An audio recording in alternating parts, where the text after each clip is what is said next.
Olá pessoal, sejam bem-vindos ao sexto episódio dos Treinadores no Sofá. Eu sou o Diogo, daquele lado está o Lídio e sejam bem-vindos ao primeiro episódio com conteúdo visual. Lídio, está tudo bem contigo? Está tudo bem comigo e contigo, Diogo? Estamos a andar. Finalmente livre dos estudos, portanto estou mais desafogado para poder estar aqui no podcast com tranquilidade. É fazer o podcast e jogar Pessoal, Business World Tour. pois é. Pessoal, vamos então partir para o primeiro podcast com conteúdo visual. Vocês já andavam muito a pedir isto e vamos então falar dos acontecimentos esportivos da semana. Como sempre, vamos então começar pelo futebol português, porque hoje podemos ter campeão finalmente. Depois de, na jornada passada, o Benfica ter empatado com o Famalicão e o Porto ter conseguido vencer em Tondela, o campeonato está praticamente decidido, o Porto precisa apenas de pontuar hoje. Estará apenas decidido? É que o jogo de hoje é Porto-Sporting e o Sporting é o atual campeão da retoma. Lídio, achas que vai ser fácil para o Futebol Clube do Porto? Vai ser difícil? Não. Temos campeão hoje? Eu acho que poderá empatar, e se empatar já é campeão, claramente, mas eu acho que o Sporting não vai facilitar nada a vida ao Futebol Clube do Porto. O Sporting tem vindo a apresentar um bom futebol e tem uma tática com o Rubén Amorim, que já jogava no Braga, e com esta tática o Braga ganhou ao Porto. Temos de ver que o Sporting está cada vez mais a apostar na formação jovem, com jovens como o Nuno Mendes, como o Mateus Nunes e agora com o Jovane a jogar e a ter uma nova alma, e vai ser muito difícil para a defesa do Porto conseguir levar com tanto o Sporar como o Plata e como o Jovane. No entanto, no lado do Porto temos uma equipa muito coesa que neste momento é muito importante para uma equipa que quer ser campeã, depois de ter passado muitos deslizes lado a lado com o Benfica, ninguém a saber, seja tu, vá, ser tu campeão. Não, eu quero ser campeão. O Benfica deixou o Porto, porque o Benfica teve a oportunidade de ser campeão e não a conseguiu, mas parabéns ao Porto por esta recuperação enorme, parabéns a toda a equipa do Porto que conseguiu fazer isto possível. Também foi muita unidade por parte do Sérgio Conceição e por parte da sua equipa, enormes jogadores, seja no meio campo, na defesa, seja no ataque, é uma equipa que está a jogar unida e neste momento é o que é necessário. O que é que achas, Diogo? É assim, eu continuo a dizer, talvez seja o benfiquismo a falar, mas acho que este título tem muito de mérito do Benfica. Teve um colapso total de uma equipa que ia a 7 pontos à frente, vai ao Dragão com medo, coisa que não fez na época passada. Na época passada o Bruno Lage foi ao Dragão jogar o jogo olhos nos olhos, obviamente com a sua cautela, e não teve medo de vencer no Dragão. Esta época só jogava para ganhar quando estava a perder. E isso, jogar para ganhar quando estava a perder, é ir à procura do empate. Conseguiu o empate, conseguiu o empate na altura, voltou atrás. E depois o Porto acabou por conseguir 2 golos consecutivos e seguir em frente. O Porto nunca baixou os braços, mesmo de 7 pontos atrás, a esse tem todo o mérito para serem campeões. Foram a equipa mais consistente nesta reta final, porque até lá tinha sido o Benfica. Nunca houve uma equipa a jogar bom futebol para além do Famalicão e talvez até de alguns momentos o Braga, com o Rubén Amorim, o Sporting agora com um futebol interessante, mas mesmo assim eu ainda encontro muitos problemas, como por exemplo o Sporting, as equipas do top 6 ainda não conseguiu vencer, desde a retoma, apesar de serem neste momento os campeões da retoma, ainda não conseguiram vencer, mas de facto acho que há equipas que se há uma equipa que merece ser campeão é claramente o Futebol Clube do Porto, porque o Benfica teve um hecatombe total para nesta segunda volta, uma segunda volta horrível. Estamos então já a cobrir 2 jornadas, apesar de amanhã ser hoje à noite ser o Futebol Clube do Porto Sporting. Já o Benfica jogou, venceu 2-0 em Guimarães, ao Guimarães. E Lídio, tu não viste o jogo, eu sei, acho que já viste os resumos. Já Não conseguiste vi, ver nada. vi, Eu posso vi a dizer, notícia, vi a notícia que o Weigl foi substituído aos 33 minutos depois da expulsão ser sim, perdoada. foi assim, o Gabriel teve um jogo muito, muito mau. E toda a gente concorda com isto esteve bastante abaixo das expectativas, e o Weigl estava constantemente a querer arriscar, estava constantemente a deparar-se sozinho no meio campo, porque o Gabriel não recuava e não atacava com vigor. Então o Weigl acabou por ter que fazer uma falta para amarelo, que existe uma repetição que me parece que ele toca na bola, mas assim seria muito difícil para o árbitro ver isso. Leva amarelo e depois poderia ter levado não houve uma falta clara para um segundo amarelo, mas poderia, a não ser que o VAR tenha de facto visto que não existia um toque na bola no primeiro amarelo e evitou que houvesse então um segundo amarelo. Pode ter sido o caso, ainda ninguém especificou isso, mas num árbitro menos rigoroso, o Weigl teria levado o segundo amarelo.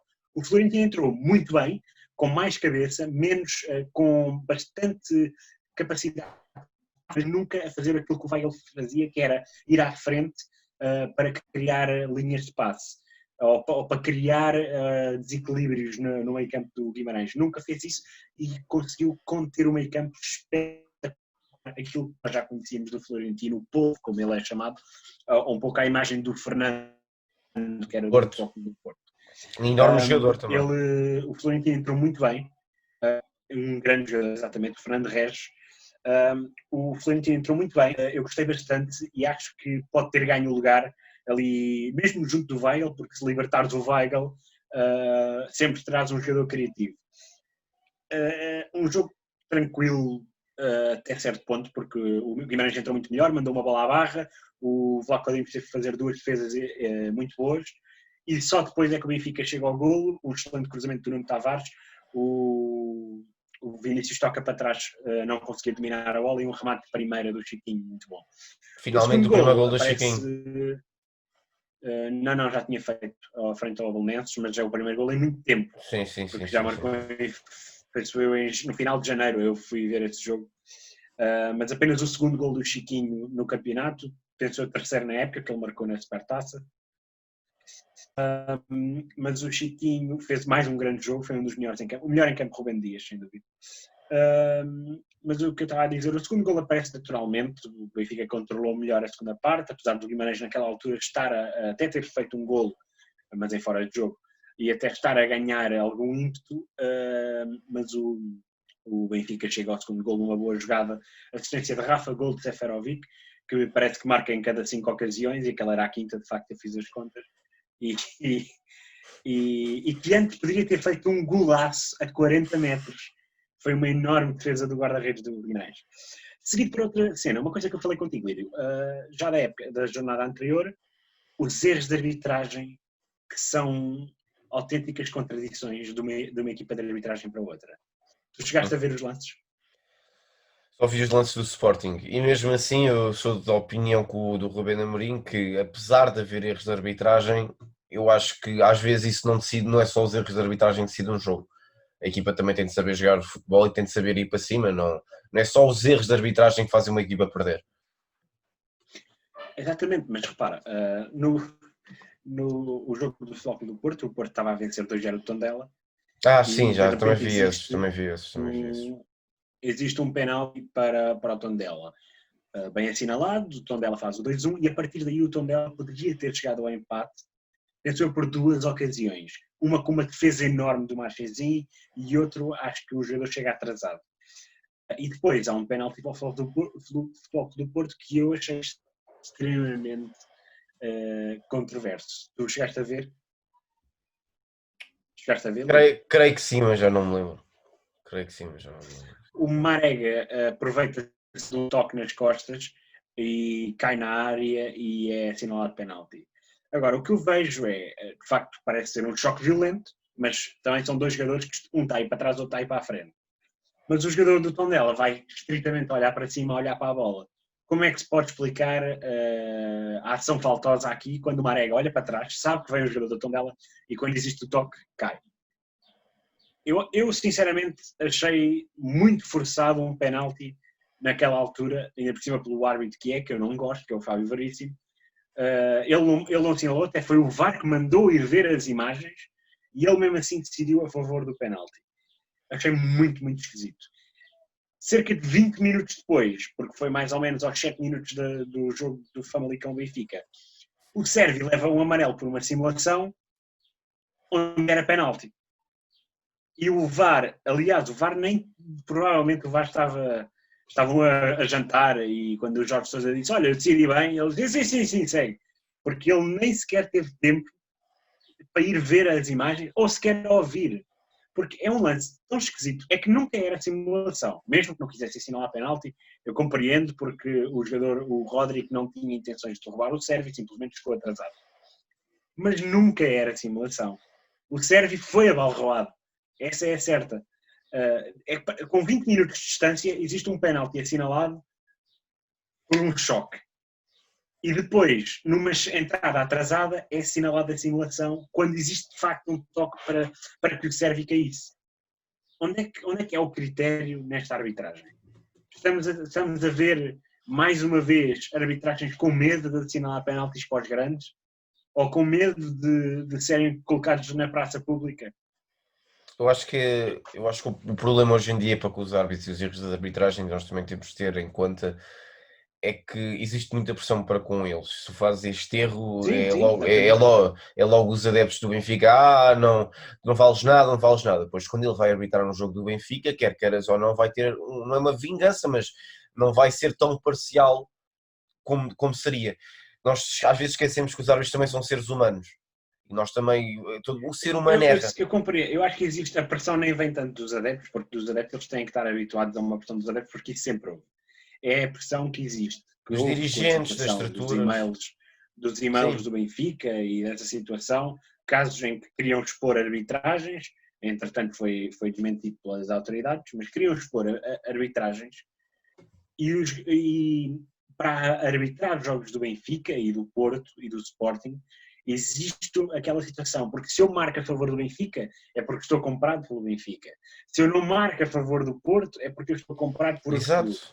E existe uma pressão enorme. Então, qualquer toque, porque neste caso a pressão foi exercida, portanto, do Porto como pelo Sporting, neste caso, né, também já houve antes, como por exemplo na altura do apito dourado, em que havia as pressões dos outros clubes e eles, se calhar, até chegaram. Depois, os árbitros que não estavam envolvidos na situação acabavam até por prejudicar, se calhar, o foco do Porto para não ficarem ligados à situação. Mas o que é certo é que estão a cometer demasiados erros e isto tem que ser resolvido, porque com 20 minutos de distância existe um penalti muito duvidoso em que o VAR manda intervir e ele vai marcar, e depois existe um penalti e que o árbitro dá cartão amarelo e simulação e o VAR nem sequer viu as imagens todas, porque foi tão rápido que nem deu, ele nem sequer se dignou a ir ver as imagens. Sim, eu compreendo. Eu estou a compreender e entender, mas também depois tens de ver uma coisa, são árbitros diferentes, são critérios diferentes, são decisões diferentes. Compreendo, mas são árbitros que costumam arbitrar as equipas grandes. Claro, mas claro. O Fábio Veríssimo como o Jorge Sousa são árbitros que estão lá sempre. O Jorge Sousa é internacional. Sim, e o Fábio Veríssimo também é internacional. É um dos treinadores internacionais. Não treinadores, não árbitros internacionais. O Fábio Veríssimo, pronto. Mas o Jorge Sousa é um dos melhores árbitros portugueses nesta altura. Acho que pensou que é o último ano de carreira dele. É um árbitro que tem ido para palcos internacionais arbitrar grandes jogos. E depois comete este tipo de erros. Mas passando aqui um bocado os erros de arbitragens, já estás a ficar um bocadinho revoltado. Estás a ficar um bocadinho revoltado. Achas que o Jorge... é muito estranho. Eu sei, mas já estás a ficar revoltadozinho. Achas que o Jorge Jesus vai voltar para o Benfica? Não é o que tu queres, é o que tu achas. Eu não sei. É que as únicas fontes neste momento que dizem que o Jorge já cá está é a CMTV. E os outros dizem que pode vir. E acho que está tudo a ser um bocado levado pela CMTV, que ainda ontem eu estava a ver o programa da CMTV, por acaso, passei por lá. Eu acho que tem que ser. Eu não sou a favor da liberdade de imprensa, mas aquele canal tem que ser fechado. A maneira que estavam a falar sobre o homem, de que agora tem um amante, de que agora tem um amante e o Flamengo não joga nada. Isto é ridículo. É ridículo. O Lídio está-se a rir, mas isto é ridículo. Coitado do homem, já não pode estar sozinho, porque ele agora namora uma advogada de 40 anos, ou 20 ou 30, ou quê. Eles fizeram um especial Estás a rir, mas é verdade, eles fizeram um especial de 1 hora ou 2 sobre esta situação, com a Maia. A Maia estava lá a falar. Então, não. E agora ele já está farto de estar no Brasil, porque isto também foi lá a CMTV do Brasil, também falou sobre esta situação. Isto é muito esquisito, já nem sei. Mas agora passando para os assuntos do futebol não extracurriculares.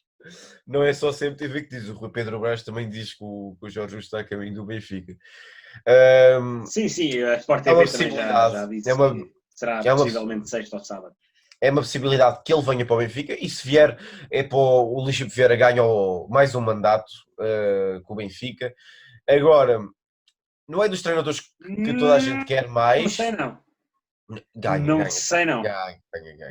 Não sei não. Eu acho que existe muito mais gente a não querer o Jorge Jesus no Benfica do que propriamente aí é que te enganas, porque nós não queremos o Jorge Jesus, mas depois há muita gente também que quer o Jorge Jesus.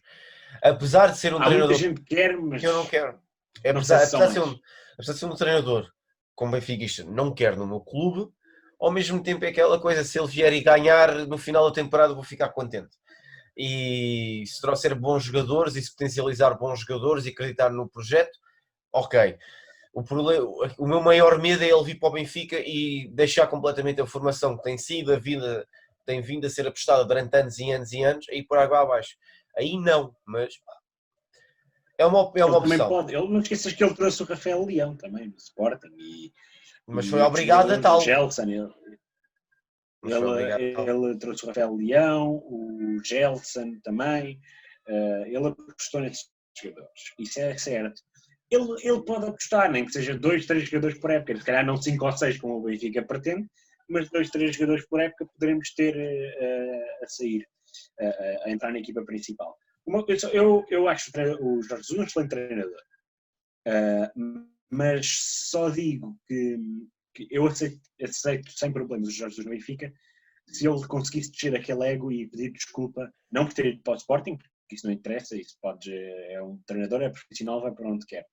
Mas pela maneira como saiu e o que dizia depois, a maneira como provocava a equipa do Benfica e os adeptos e o treinador seguinte, que era o Rui Vitória, se ele pedisse desculpa, na altura se calhar foi, como até há pouco tempo li numa entrevista de um dos diretores, o Saraiva, aquele careca de barbicha, que estava lá com o Bruno Carvalho, que o Sporting perdeu o campeonato devido a demasiada comunicação.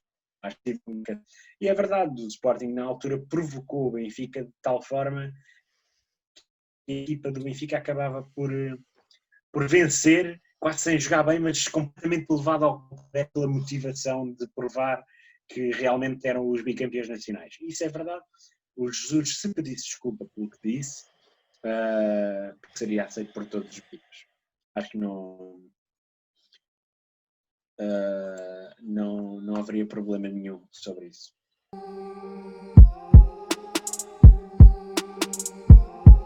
Boa, estamos de volta ao episódio do podcast Treinadores do Sofá, agora com conteúdo visual. Diogo, já foi anunciada o main event para o UFC 252, Stipe Miocic contra Daniel Cormier. 3. É o 3. Exatamente, Lídio. O teu lutador favorito, o Daniel Cormier, DC. 2-2, vai então tentar reconquistar o título de heavyweight, título de peso pesado do UFC. Que ele perdeu precisamente para o Miocic e que ele ganhou precisamente frente ao Miocic. O Stipe teve um problema na última luta entre eles, que foi em agosto, em que eles tiveram, em que aparentemente o Daniel Cormier arranhou os olhos do Stipe e ele teve que recuperar das córneas. Esta foi a razão pelo combate apenas se dar 1 ano depois do anterior e não talvez 6 meses. Foi porque o Stipe estava com problemas nos olhos devido a complicações do Daniel Cormier aparentemente Já. arranhou-lhe os olhos. Já aconteceu uma Algo. coisa com o Bisping também. Exatamente.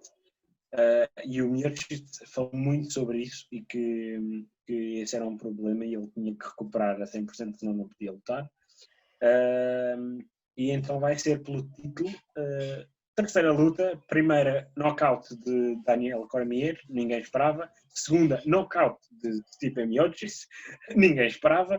Terceira, o que é que queremos? Submissão? Não. Terceira, Mania de Ben, Otis Dozovic, entra campeão do UFC. Do nada. Do nada. Não, entra o John Jones. O John Jones aparece e faz o seu cash-in, estás a perceber? Com o maninho da Bank da UFC, é o John Jones, que é rival do DC, ataca aparece tipo Undertaker, está debaixo do ringue, as luzes vão abaixo, ele salta lá para dentro e faz tipo uma anaconda qualquer, ou assim. Não.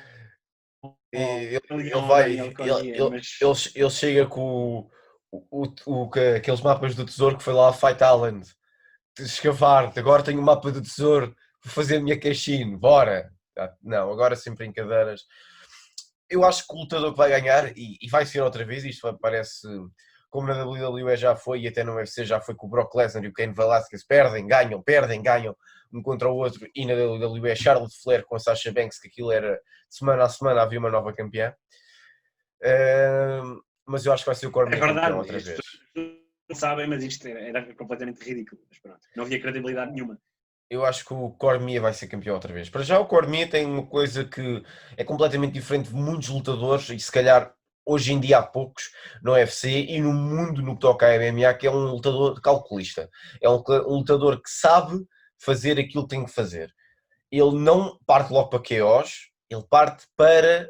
Começa a atacar uma perna, começa a atacar um braço, começa a atacar o pescoço, começa a atacar tudo aquilo que eu conseguir atacar para depois conseguir concretizar.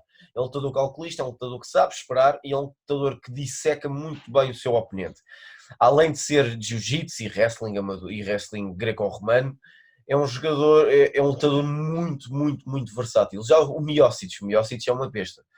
Ele é muito forte no que toca a knockouts. O Cormier tem à volta de 1,80m e o Miocic tem mais de 1,90m. Aquilo é uma diferença. Acho que é um 96, quase 2 metros. O Miocic Stipe Miocic é americano, para quem não sabe. É uma besta, é um bombeiro. Ele é bombeiro e luta MMA. Portanto, vejam bem o calibre do homem. Não foi ele que abriu o lábio ao Overeem? Acho que foi ele que abriu o lábio ao Overeem, não foi? Ou não? É capaz de ter sido. Eu não sei, não sei, mas ele nocauteou, já pensou o Júnior dos Santos. E já nocauteou. E já nocauteou o Overeem também, por isso. O Overeem, ele é um excelente lutador, 19-3, e é mais novo que o Daniel Cormier. Sim, o Cormier já está na reta final da carreira dele. O Cormier pensou que é a sua última luta. Eu acho que ele só aceitava uma terceira luta com o John Jones. Era a única luta que ele aceitava, ou era para... uma possível entrada de Brock Lesnar, que eles já tinham feito o tease na altura, porque são amigos e eles gostariam de experimentar uma luta. Mas acho que o UFC 252 ficou muito mais interessante agora com este main event e vai haver muita gente a ligar depois de um excelente main event no UFC 251. E depois do UFC 251, que isto tudo pode mudar por causa da Covid-19, temos de ter a intenção, era o Usman contra Burns o main event e ficou o Usman contra Masvidal. Ficou uma luta mais atrativa para os fãs, mas o Usman teve o mesmo resultado que iria ter com qualquer um, dominante. E vai haver mais informações este sábado no novo segmento que vamos ter aqui no canal do YouTube, o Ring, e não vamos falar mais do UFC, vamos ter de partir. Vamos partir já para o final. Diogo, quais é que são os teus ups and downs esta semana? Ups and downs. O ups é claro, como já disseste, o UFC 251 foi muito interessante e muito bom, e não percam o Ring este sábado, onde vamos falar sobre isso. E o segundo é Keith Lee finalmente ganhou o NXT Championship, um grande pro wrestler, Double champ. Double champ. 2 títulos agora é Double double champ. champion. Key two belts. Uma Key two pessoa que belts. lutou pelos seus sonhos. Exatamente, mais um double strap. Eu não gosto muito de double straps, a não ser que estejamos a fazer uma pessoa altamente dominante, que é o que deve ser o Keith Lee. Mas o Keith Lee, depois daquela grande prestação no Survivor Series 2019, foi muito foi abaixo. o Soul Survivor não foi Soul Survivor, mas foi o Soul Survivor da equipa NXT e acabou por ter o one-on-one match com o Roman Reigns, onde o Roman acabou por eliminar e dar a vitória à Team SmackDown. Mas o que tenho que mesmo dizer é que Keith Lee foi abaixo, agora está outra vez ao rubro. Acho que ele tem que ser passado para o main roster, apesar de agora ser o double champion, a não ser que queiram que ele limpe tudo o que está para limpar. E depois perca contra o Karrion Kross. Provavelmente. E tens algum down? Acho que não há muito a apontar. Talvez o wrestling. O wrestling esta semana foi bastante decepcionante. Os shows foram muito maus. Não houve nenhum spot interessante para além de que sou o Heath Slater, mas não vejo nada interessante. Houve uns combates bons, sim senhores, mas não acho que não foi bastante decepcionante. Para quem está à espera de ser entretido, não houve nada de mais. Tu, o que é que tu tens a dizer da tua... Meus ups, é outro double champ, porque já usaste o Keith Lee, agora não vou estar a usar o mesmo, né? É Evil, que derrotou o Tetsuya Naito no Dominion da New Japan. O primeiro show de wrestling com fãs na arena. O Japão já conseguiu ter fãs na arena, New Japan Pro Wrestling conseguiu usar isso e coroar um novo campeão assim. Evil é o novo campeão, traiu os Los Ingobernables de Japón, para quem conhece os LIJ, e juntou-se aos Bullet Club, agora numa altura em que os Bullet Club não têm metade, não têm 90% da equipa lá, porque está tudo na América ou em Inglaterra, basicamente são todos estrangeiros, são os gaijins, e o Evil ganhou finalmente, passado muitos anos a ressar no main event, finalmente consegue. E um outro up para mim vai ter que ser a luta do Usman contra o Masvidal, porque apesar de eu não ser o maior fã do Masvidal, porque eu acho que é muito hype, o Usman conseguiu demonstrar a sua dominância e neste momento tem na sua carteira uma vitória muito, muito importante para a sua projeção dentro do mundo. É muito credível para o mundo do UFC. A maneira como ele derrotou o Woodley foi... Sim, aí...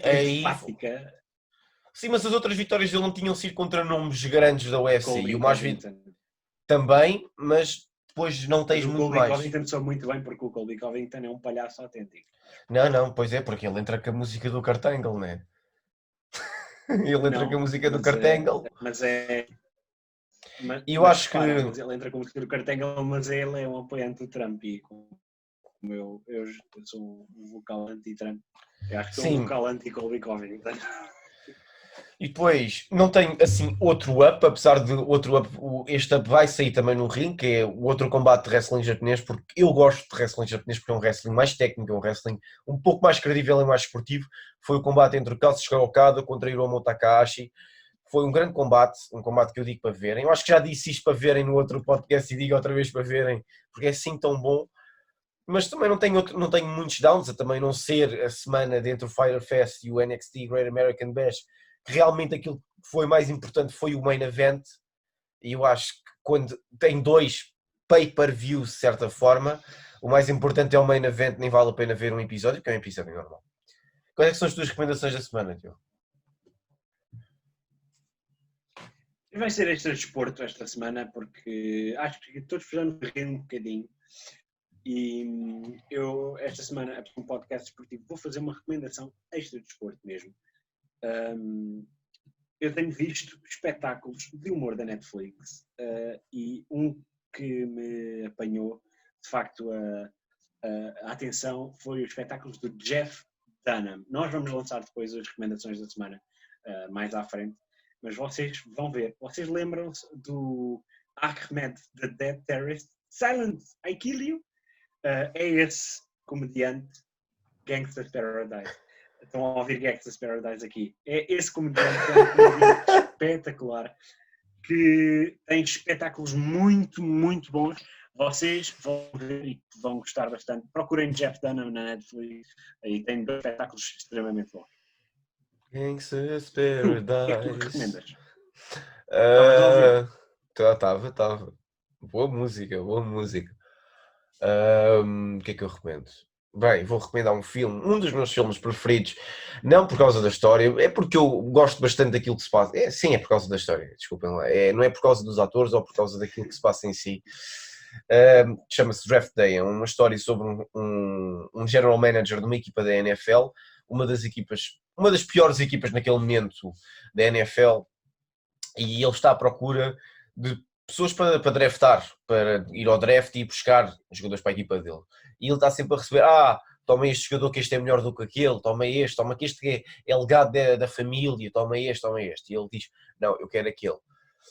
Aquele chama-se Vontae Mack, é um jovem jogador que tem de cuidar dos sobrinhos, tem de cuidar do sobrinho, dos seus sobrinhos da sua irmã.